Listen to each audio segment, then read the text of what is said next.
Please welcome to Mr. Vit on the mix.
Family TSRC Team ស្មានមិនដល់សោះ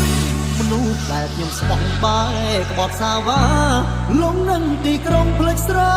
ចំការលងលុយដុល្លារពួកភ្លើងរាត្រីលេចនាងទាល់ស្រែដែលបងធ្លាប់តែជួររឲ្យស្រីឃើញគោ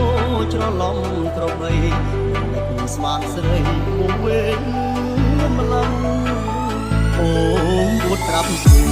សាច់អូននេះលេដំឡៃរាប់រយសំ